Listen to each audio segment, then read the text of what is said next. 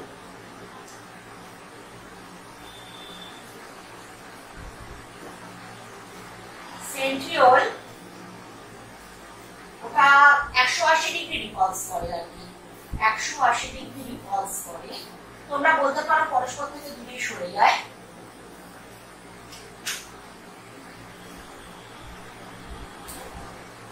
গঠন করে।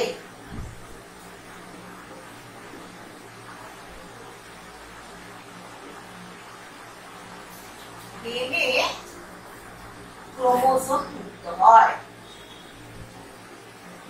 ক্রোমোজোম তার সেন্ট্রোমিয়ারকে যুক্ত হয়।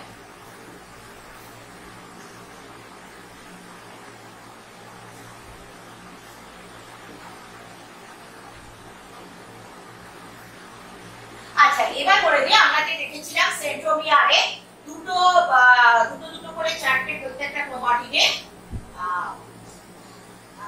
তোমার ওটা ক্রোমোমিয়ার থাকে। ওই ক্রোমোমিয়ারটা অ্যাকচুয়ালি কিন্তু আমি যে বলেছিলাম ডিএনএ এর অংশ কোডিং, ওখানে ঠিকঠাক কোনো কোডিং থাকে না, কোনো কোডিং ওখানে হয় না। থাকে ডিসি থাকে, কিন্তু তার থেকে কোনো ডিকোডিং কিছু হয় না। আর ওর পাশে যে কাইনেটোকোর থাকে, সেই কাইনেটোকোরটাই ওই বেবে গঠিত হয়। এইখানে একটা কথা আমাকে যুক্ত করতে হবে আবার, 5 উদ্ভিদ কোষে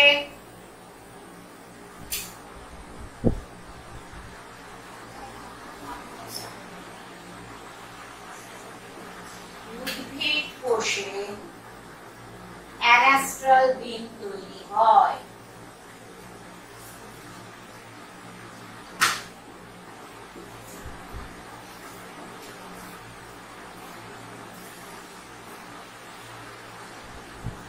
এটা তুমি বলতে পারো শুধু মাইক্রোটিউবিউলস তৈরি করে, সেটাও বলতে পারো। 6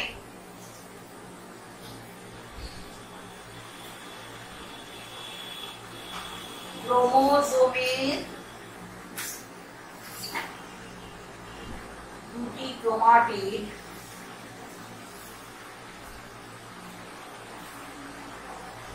স্পষ্ট দেখা যায়।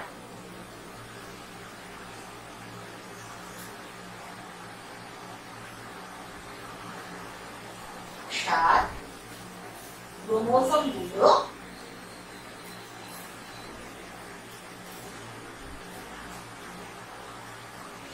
নিরক্ষীয়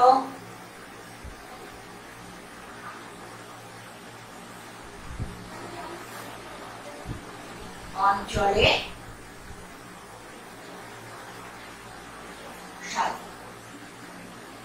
সজ্জিত হয়। বদলে আমি আমার সাজিয়ে বললাম চলতি বাংলায়, আলাদা কিছু হবে না, ব্যাপারটা একই হবে।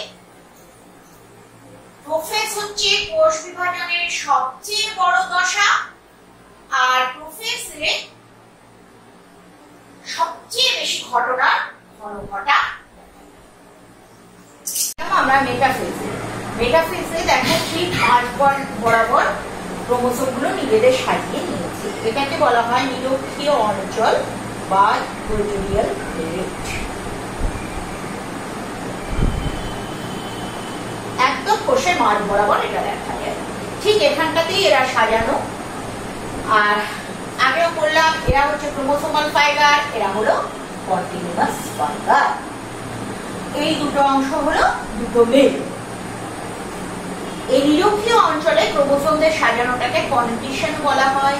আবার ওরা যখন কাছাকাছি এগিয়ে আসছে, মানে নিরক্ষীয় অঞ্চলের দিকে প্রোফেজে আসছিল, সেই ঘটনাটাকে মেটাকাইনেসিস বলে উল্লেখ করা হয়। তবে এগুলো কিন্তু অনেকটা পুরনো টার্মিনোলজি, এগুলো এখন ইউজ হয় না। যেমন ক্রোমোসোমের মধ্যে পেলিকল, ম্যাট্রিক্স, এরকম অনেক কিছু টার্মিনোলজি আগে ইউজ হতো, যেগুলো এখন হয় না। এবারে কি হবে, এরকম সাজানোর পরে এইখানে একটা চেঞ্জ দেখা যাবে। দেখা যায় যে ক্রোমাটিড গুলো একদম ভেঙে গেল, দু টুকরো হয়ে গেল সোজা হয়ে। ওরা কি হলো, এরকম ভাবে নিরক্ষীয় অঞ্চলের দুপাশে নিজেকে সাজিয়ে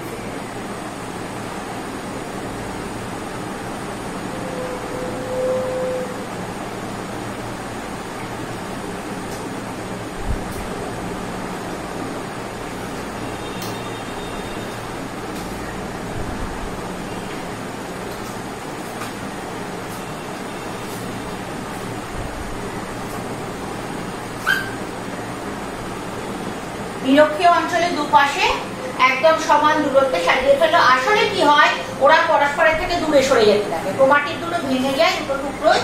এই একটা সেন্ট্রোমিয়ার, একটা কাইনেটোকোর, সেন্ট্রোমিয়ারের চেহারাটা তো এরকম। এই ছিল দুটো সেন্ট্রোমারি ক্রোমোমিয়ার, আর এই হচ্ছে কাইনেটোকোর। অ্যাকচুয়াল চেহারাটা এই। আর যখন ওরা আটকে ছিল তখন এই যদি আমার ফাইবার হয় তাহলে এই কাইনেটোকোর, সেন্ট্রোমারি ক্রোমোমিয়ার, সেন্ট্রোমারি ক্রোমোমিয়ার এরা পরস্পর থেকে খালি দূরে সরে গেল একটা অংশ। এই অবস্থাটা হচ্ছে মেটাফেজের অবস্থা। এই সময় মেটাফেজ শেষ, আমাদের শুরু হয়ে যাবে অ্যানাফেজ। তাহলে আমরা মেটাফেজের সাম আপ করলে কি বলবো? ক্রোমোসোমরা নিজেদের দুটো ক্রোমাটিডে ভেঙে গেছে, আগেই দেখেছি। তারা শুধু দুদিকে সরে নিরক্ষীয় অঞ্চলে দুপাশে নিজেদেরকে সজ্জিত করেছে। আর ক্রোমোসোম এই সময় সবচেয়ে মোটা আর সবচেয়ে স্পষ্ট থাকে, যার জন্য ক্রোমোসোম স্টাডি এই সময়ই করা হয়। আর এইবার আমরা এই যে ফাইবারটা এদের মাঝখানে পড়ে গেল, এটাকে ইন্টারজোনাল ফাইবার বলে উল্লেখ করব। Interzonal fibre. আর এটাকে আমরা তখন কি বলবো? এটা তো কন্টিনিউয়াস, আর এরা এক একটা দিকের ফাইবার, ক্রোমোসোমাল ফাইবার এরা। তারপরে এবার কি হতে থাকবে? এরপরে আমরা অ্যানাফেজে আসবো। অ্যানাফেজে সাম আপ করলাম। ক্রোমোসোম গুলো দুটো ক্রোমাটিডে বিভক্ত হয়ে নিরক্ষরেখায় সজ্জিত হয়ে গেল। ক্রোমোসোম সবচেয়ে স্পষ্ট হলো। এবার সবচেয়ে স্পষ্ট এবং হলে তখন দেখা যাবে এদের দুটো ক্রোমাটিড এরকম দুটো স্পাইরালাইজেশন দেখাচ্ছে। এই অবস্থার স্পাইরালাইজেশনে এরকম দুটো পাশাপাশি এরকম এরকম মানে এইভাবে ঢেউ ফেলে চলে গেল। আর একটা হবে এইভাবে ওরা বাঁকিয়ে আছে। এই অবস্থাটাকে বলা হচ্ছে প্যারানামিক কুণ্ডলী, আর এটাকে বলা হচ্ছে টেক্টোনিমি। একটা জিনিস মনে রাখবে, প্যারানামিক আর টেক্টোনিমি একই ক্রোমোসোমে বিভিন্ন অবস্থা। যখন খুব বেশি পেঁচিয়ে আছে তখন টেক্টোনিমিক, যখন খুলে যাচ্ছে সেটা আপনি দেখতে এমন নয় যে ওটা আলাদা কিছু। এটাও অনেকটা পুরনো টার্মিনোলজি, যদি এখনো ব্যবহার হয়, যেহেতু স্ট্রাকচার দুটোকে দেখতে পাওয়া যায়। এই সময় বেল গঠন সম্পূর্ণ। একটা ক্রোমোসোমে দুটো ক্রোমাটিড কে স্পষ্ট দেখা যায়। ওই ক্রোমাটিড দুটোর নাম হচ্ছে সিস্টার ক্রোমাটিড। আর কোন দুটো ক্রোমোসোমের আলাদা আলাদা ক্রোমাটিডকে নন সিস্টার বলা হয়। সিস্টার ক্রোমাটিড দুটো নিরক্ষীয় অঞ্চলে দুপাশে সজ্জিত হয়ে গেল। নিরক্ষীয় অঞ্চল যদি এই মাঝখানটায় দেখা চিন্তা করি, এরকম দুটো পাশে দাঁড়িয়ে রয়েছে। আর এদের দুটো সেটের মাঝখানে যে তন্তুটা রয়ে গেছে, ক্রোমোসোমাল তন্তুর যে অংশটাকে, সেটাকে আমরা তখন ইন্টারজোনাল তন্তু বলি। এটা খুব ক্ষণস্থায়ী দশা। ইন্টারজোনাল ফাইবার যে মুহূর্তে দেখা গেল, সেই মুহূর্তে কিন্তু আমাদের মেটাফেজ শেষ হয়ে গেল। তারপর অ্যানাফেজ। আমরা এবার এলাম অ্যানাফেজ।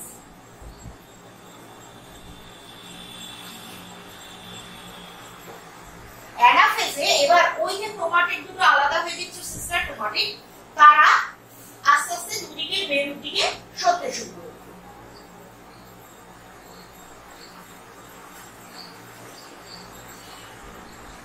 এরা কিসের বরাবর সরে? না, ওই বের বরাবর সরতে থাকে। এদের মধ্যে পারস্পরিক একটা বিকর্ষণ দেখা যায়। এরা যে বের বরাবর সরে কিন্তু ওই কাইনেটোকোর দিয়ে বেরটাকে আঁকড়ে। অ্যাকচুয়ালি ওখানে একটা কেমিক্যাল একটা বন্ডিং থাকে, সেই বন্ডিংয়েরই বিভিন্ন রকম চেহারা। এটা যখন চলতে শুরু করে দেয় তখন এদের অনেক রকম চেহারা হয়ে যায়। এদের এবার আমরা অপত্য ক্রোমোসোম বলবো। মাঝে ইন্টারজোনাল তন্তু দেখা গেল অনেকটা বেশি অঞ্চল জুড়ে তৈরি হয়ে গেছে। আসলে ওটা লম্বা হচ্ছে, ওদিকে ক্রোমোসোমাল তন্তু ছোট হচ্ছে, কারণ বেম ওদিকে চলে যাচ্ছে। এই বেম বলছি ক্রোমোসোম ওদিকে চলে যাচ্ছে। এইবার আমরা আগে পড়েছি ক্রোমোসোমের ঠিক মাঝখানে সেন্ট্রোমিয়ার থাকে, সেটা যখন চলবে সে পুরো ভি শেপ করবে। যখন একটু উপর দিকে থাকবে তখন সে জে শেপ করবে। প্রায় শেষের দিকে থেকে আঁকলে সে একটা এরকম শেপ করবে। যারা অ্যাক্রোসেন্ট্রিক এই শেপগুলো কিন্তু মেটাফেজের শেষ থেকে আমরা দেখতে পাবো, অ্যানাফেজে একদম স্পষ্ট দেখতে পাবো। এবার এই তো ক্রোমোসোম চলতে শুরু করে দিয়েছে, ওকে আমরা কি বলি? ক্রোমোসোমাল চলন অথবা অ্যানাফেজীয় চলন, আবার ক্রোমোসোম ওয়াক বলেও একে পাবো। এবার দেখা যাক একদম শেষে ওরা কি করছে।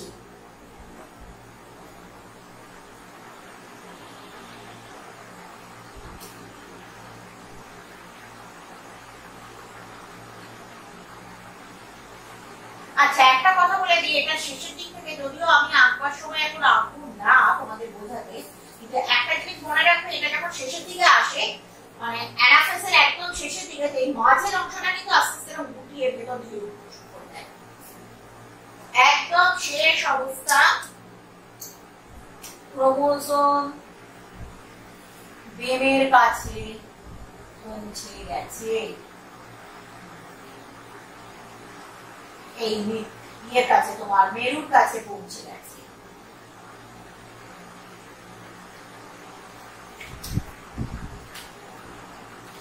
কেন বেচারি মেরুর কাছে পৌঁছে যাচ্ছে? কারণ আরেকটা এখন যে ক্রোমাটিড গুলো যায়, ক্রোমোসোম গুলো যাচ্ছে, সে কিন্তু একটা ক্রোমাটিড নিয়ে আছে। তার মানে আমার অপত্য কোষ যারা তৈরি হয় তারা কিন্তু একটা ক্রোমাটিড নিয়ে তৈরি হয়, অথচ কোষ বিভাজনের শুরুতে একটা ক্রোমোসোমে আমরা দুটো ক্রোমাটিড, এই দুটো ক্রোমাটিড ওরা পরে পায়। কখন পায়? যখন কোষ বিভাজন হয় না, সেই অবস্থায় ওই আরেকটা ক্রোমাটিড তৈরি হয়। সেটা আমরা কোষ চক্র বা সেল সাইকেল করতে গিয়ে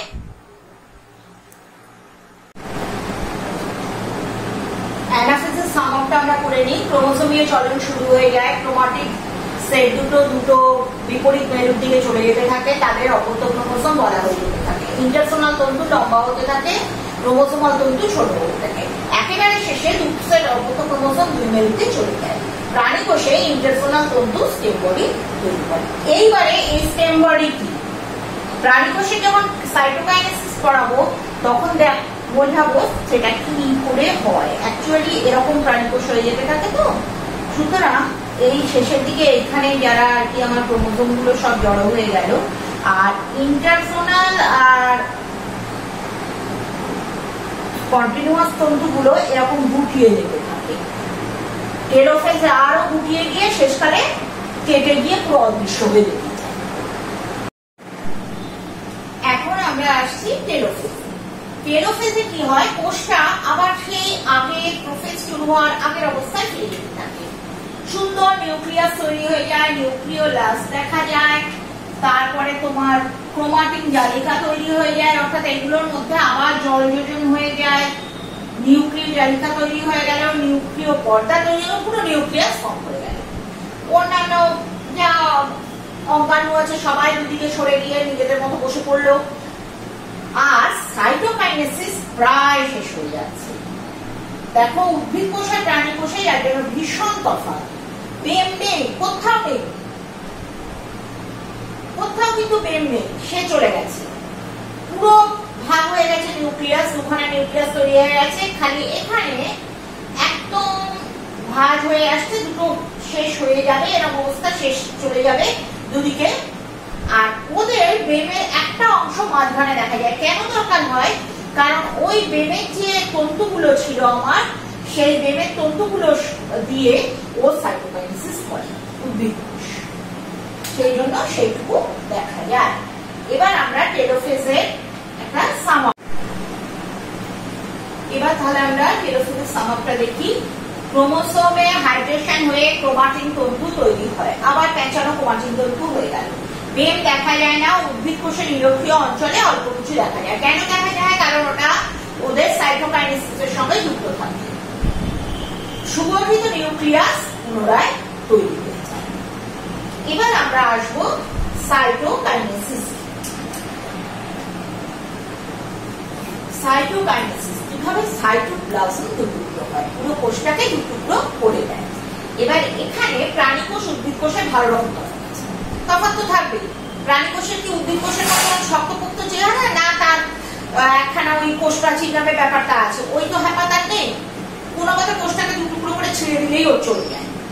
ওর হয় কি, অ্যানাফেজের শেষের দিকে গিয়ে এরকম অ্যাক্টিন তন্তু এসে জমা হতে থাকে। ওটা একটা অ্যাক্টিন মায়োসিন এক ধরনের প্রোটিন, তাদের কথা আমরা আগে জেনেছি, মনে করে দেখতে ক্লাস 8-এ আমরা এটাকে পেয়েছি।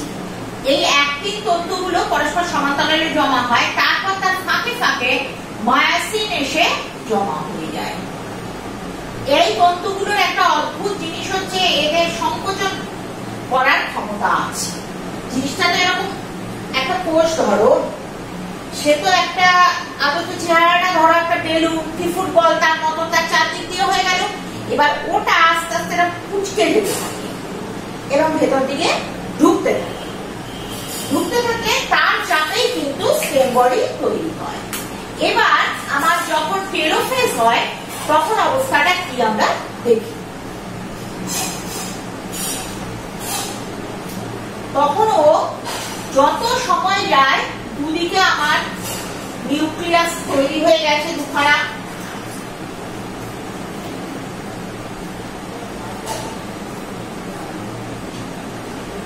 এটা ঢুকতেই শুরু করে দিয়েছে, প্রায় ঢুকে গেল আমার টেলোফেজ।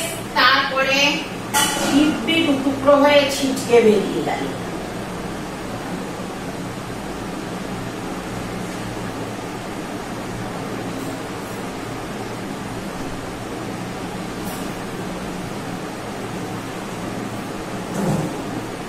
হয়ে গেল দুটো অপত্য কোষ।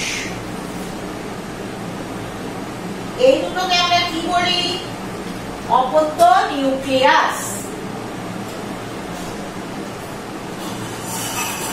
অপত্য নিউক্লিয়াস হয়ে গেল দুটো অপত্য। আর এই জিনিসটাকে বলা হয় ক্লিভেজ ফারো বা ক্লিভেজ ফারোই দেখো, আজ হয়ে যাবে তার তো ঠিক নেই, ক্লিভেজ ফারোই আমরা লিখলাম। কন্ট্রাক্টাইল রিং এখানে পুরো কাজটা করেছি। তাহলে এতে যদি আমরা ঠিকভাবে দাঁড় করাতে যাই তাহলে আমরা কি লিখবো? প্রথমে লিখবো নিরক্ষীয় অঞ্চলে, নিরক্ষীয় অঞ্চলে প্রথমে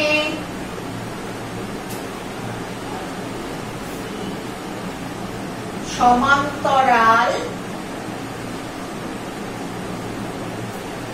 সজ্জায় অ্যাক্টিন সঞ্চিত হয়।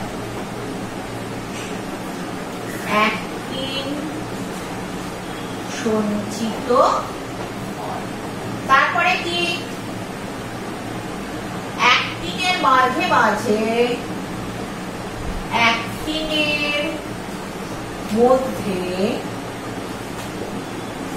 মায়োসিন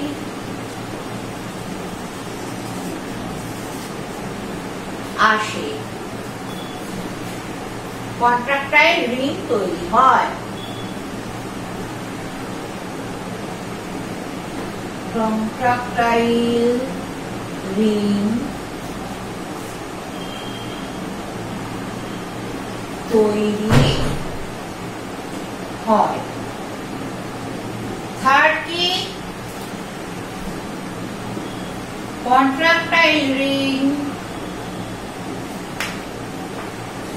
কন্ট্রাক্টাইল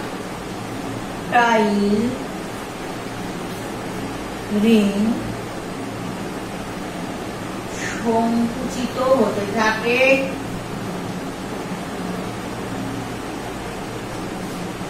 হতে থাকে। হলো এই তিনটে জিনিস। এবার আলটিমেট কি হচ্ছে দেখি। ক্লিভেজ ফারো বাড়তে থাকে,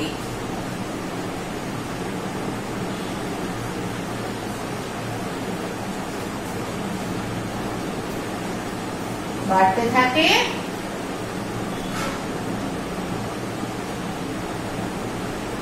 কোষ দুটি অপত্য কোষে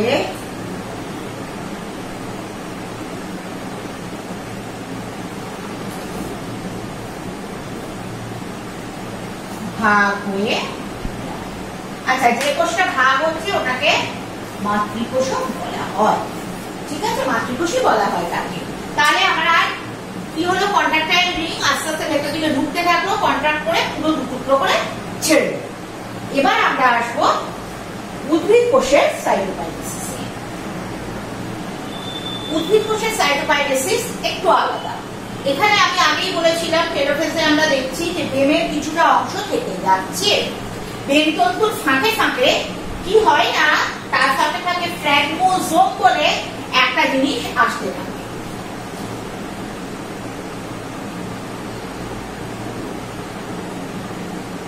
ফ্র্যাগমোজোমকে কে পাঠায়?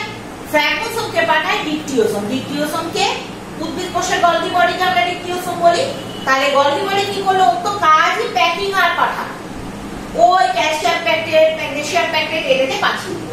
এই প্যাকটেটরা এবার তন্তুর সঙ্গে যুক্ত হয়ে ছোট ছোট ছোট ছোট দানার মতো টুকরো টুকরো জিনিস বানাতে থাকে।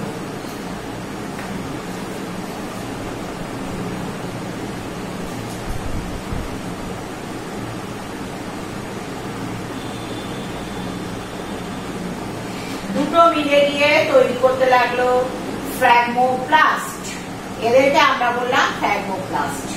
এরপরে কি হলো, এই ফ্র্যাগমোপ্লাস্ট গুলো পরস্পর জুড়ে গেল, গিয়ে একটা প্লেট বানালো, যেটাকে বলা হলো সেল প্লেট। এবার এই সেল প্লেটের কি হয়, সেল প্লেটটা যখন তৈরি হয় তখন কোষ পর্দা এইভাবে এসে যায়। এবার কোষ পর্দা আর সেল প্লেটের মাঝখানে সেলুলোজ, হেমিসেলুলোজ ওরা এসে জমা হতে থাকে। সেটাকে তখন বলা হচ্ছে প্রাইমারি সেল ওয়াল বা প্রাথমিক কোষ প্রাচীর। সেল প্লেট তৈরি হওয়া মানে সাইটোকাইনেসিস হয়ে গেল। প্রাথমিক কোষ প্রাচীর তাদের শিলমোহর দিল যে দুখানা কোষ নিজের মতো কাজ শুরু করবে। এইবার সেই কোষ যতদিন বেঁচে থাকবে তার উপর নির্ভর করে তার সেকেন্ডারি সেল ওয়াল তৈরি হবে। সেকেন্ডারি সেল ওয়ালের ওরকম অনেকগুলো স্তর দেখা যায়, তারা তৈরি হবে। সেল ওয়ালরা মোটা হবে, অনেক কিছু তারা করে ফেলবে, সেটা তাদের পরবর্তী জীবন।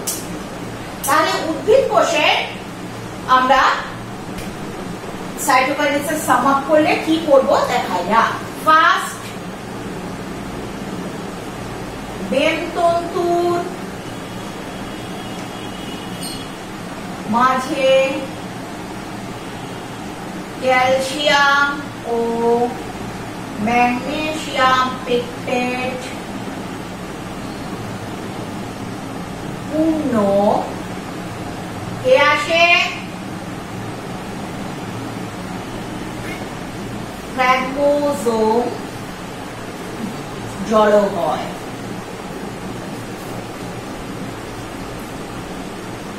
গলগি বডি থেকে, এটা কিন্তু সাইটোকাইনেসিসের পয়েন্ট না, আমি মুছে দিচ্ছি, তোমরা আবার না হলে পয়েন্টের মধ্যে ঢুকিয়ে দেবে। মনে রাখতে হবে এই প্রশ্নটা আসতেই পারে যে ফ্র্যাগমোজোমটা আসে কোত্থেকে।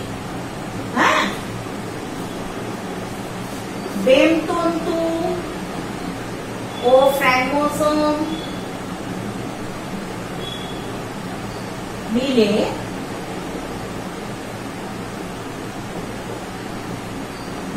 কি তৈরি করে, ফ্র্যাগমোপ্লাস্ট তৈরি করে।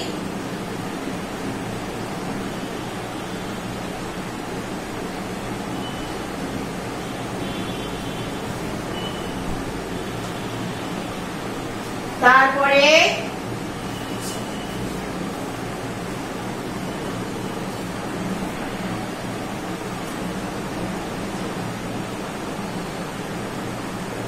ফ্র্যাগমোপ্লাস্টরা যুক্ত হয়ে সেল প্লেট তৈরি করে, যা আসলে মিডল ল্যামেলা। আমরা এখানে সেল প্লেট যে আমি তোমাদের দিয়েছিলাম লেখাটা, ওটাকে না দিয়ে আমরা ওটাকে মিডল ল্যামেলাই লিখবো, কারণ সেল প্লেটটা পুরোনো টার্মিনোলজি, এখন আর ইউজ হয় না তেমন। মিডল ল্যামেলা আর কোষপর্দার মাঝখানে সেলুলোজ জমা হয়ে প্রাথমিক কোষাতি তৈরি করে। শেষ হয়ে গেল আমাদের সাইটোকাইনেসিস। এবার আমরা আসবো সাইটোকাইনেস তোমার মাইটোসিসের তাৎপর্য। আমরা একটা জিনিস মাইটোসিসের প্রথম থেকে দেখে আসছি, যতগুলো ক্রোমোসোম নিয়ে শুরু হয়েছিল ততগুলো ক্রোমোসোমের নাম্বারই কিন্তু অতটুকু। ফলে আমাদের দেহের যত রকম গঠনে যা কিছু হয়, যেখানেই কোষগুলো দরকার হয়, ওটা বাড়াতে হলো, কোথাও একটা কেটে গেল সেখানটা ঠিক হলেও, সবকিছু এই মাইটোসিস প্রক্রিয়া তৈরি হয়। জীবন শুরু হয় একটা কোষ থেকে। আমরা জানি শুক্রাণু ডিম্বাণু মিলিত হয়ে জাইগোট তৈরি করলো, তার থেকে পুরো কোষ জীবটা তৈরি হয়। প্রথমে ভ্রূণ তৈরি হয়, তারপরে ভ্রূণ বাড়তে বাড়তে পূর্ণাঙ্গ জীব তৈরি হয়। এই সব জিনিসটা এই মাইটোসিসের মাধ্যমে হয়। হয় পুনর্গঠন, এটা দেহ গঠনেরই একটা অংশ, কিন্তু আমরা আলাদা করে উল্লেখ করি। ক্ষয় হয়, অবশ্যই হয় আমাদের বিভিন্ন রঙের, সেই ক্ষয়টা ও পূরণ করে। যে কোষগুলো আজকে কাজ করছে, ধরো আমার লিভারে যে সেলগুলো কাজ করছে, তারা একটা সময় ক্লান্ত হচ্ছে, কিছু সেল নষ্ট হচ্ছে, সেই সেলের জায়গায় আবার নতুন সেল তৈরি হচ্ছে, সেটা মাইটোসিস হচ্ছে। পুনর্গঠন, যে অংশটা চলে গেল সেটা আবার তৈরি হয়। ধরো আমাদের নখ কেটে ফেললাম, সে তৈরি হয় প্রথমে নিচে যে রঙগুলো আমার আছে, এই অংশটার থেকে আস্তে আস্তে আস্তে আস্তে সে বাচ্চাটাকে এই জায়গা থেকে অ্যাকচুয়ালি তৈরি হয়। চুল বড় হয়, সেও চুলের গোড়া সেল থেকে একটু একটু করে তৈরি হয়ে যায়। অযৌন জনন মাইটোসিসের মাধ্যমে ঘটে। এটা কেন সেটা আমরা পরে পড়বো। আসলে যৌন জননে আমাদের চেঞ্জ হয় ক্রোমোসোম নাম্বারটা, অযৌন জননে সেটা হয় না। অযৌন জননে মায়ের থেকে সন্তান, বা মা না বলো তুমি অ্যানসেস্টর বলো, তাকে জনিত্রী বলো, যা বলো, তার থেকে যে সন্তান তৈরি হচ্ছে তাদের ক্রোমোসোম নাম্বার একদম একই থাকে, মাঝে কোনো চেঞ্জ হয় না। অন্য সময় মাঝে একটা স্টেজ হয়, যেটা ডিম্বাণু এবং শুক্রাণু তৈরি, সেখানে ক্রোমোসোম নাম্বারটা অর্ধেক হয়ে যায়, সেটা যৌন জনন। সেটা এই ক্ষেত্রে দেখা যায় না অযৌন জনন। সেই জন্য ও মাইটোসিসের মাধ্যমে